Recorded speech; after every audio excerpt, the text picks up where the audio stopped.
The Work of Christ's Object Lessons and the Barrien Spring School, St. Helena, California, July 12, 1901. To the managers of the Review and Herald office: Dear brethren, I have something to write in regard to the school interest. Christ's Object Lessons, in accordance with the Lord's instruction, was donated to our schools for the special purpose of releasing them from debt, and this gave the Review and Herald opportunity to do a generous work in behalf of the Battle Creek School. If the work of selling Christ's Object Lessons had not been taken up, there would scarcely have been a hope that the debt of the Battle Creek College to the Review office would ever have been paid. From the light given me by the Lord, I know that He will be displeased if the Review and Herald is in any way exacting in dealing with those who are trying to release our schools from debt. As those in the Review and Herald see their brethren struggling to free the school's debt, they are to cooperate with them. Those who have charge of this work have carried a heavy burden.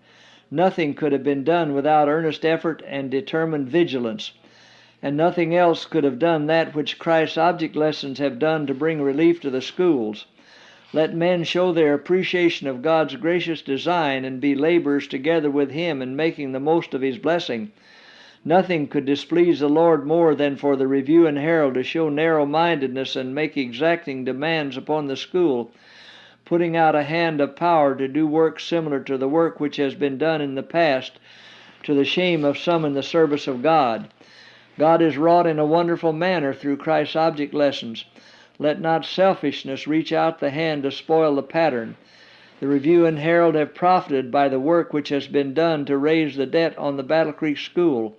Let those in the Review and Herald remember that their brethren who have labored so earnestly in behalf of the schools deserve the favors God designs them to have as they seek to establish the school in a more favorable locality.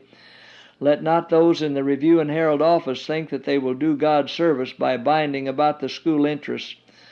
God saw that His servants were sacrificing and trying to raise money to free the school's debt.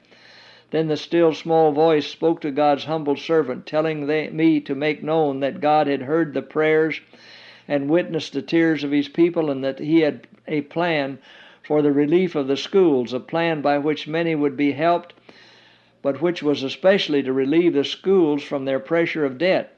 This plan was carried forward. Faith and works combined brought success, and God will continue to make the work on Christ's Object Lessons a means of great good.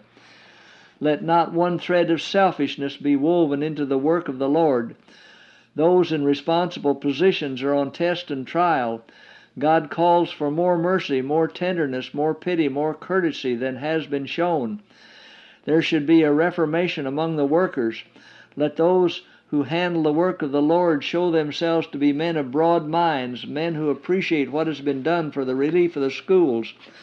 Let not that which was designed to relieve the schools be made no relief because of the grasping spirit of selfishness.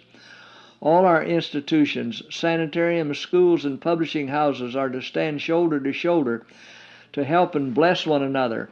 The coming of the Lord is right upon us. Those connected with God's service are not to seek to grasp the largest benefits for their line of work, irrespective of circumstances. The Lord has devised a plan whereby the Battle Creek School may be released from debt and established in a more favorable location. Is the school, through the selfishness of men, to be left where it will in some respects be worse off than before an effort was made for it? The Lord would have His word received. He desires men to appreciate the work He has been doing to unify His people. He calls upon those connected with His institutions to be soundly converted.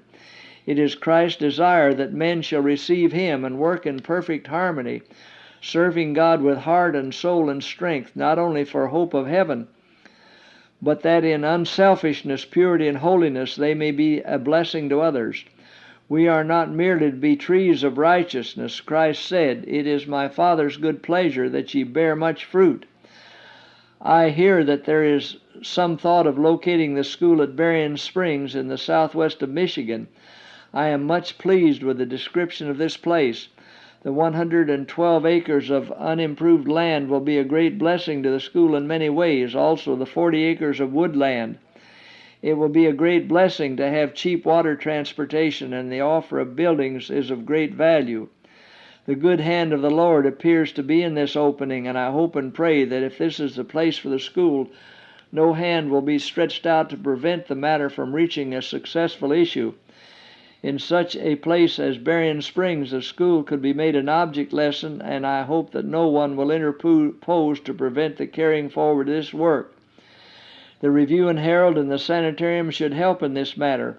I appeal to these institutions to do all in their power to help to secure this favorable opening. Let the school be established in such a place, and the name of the Lord will be magnified.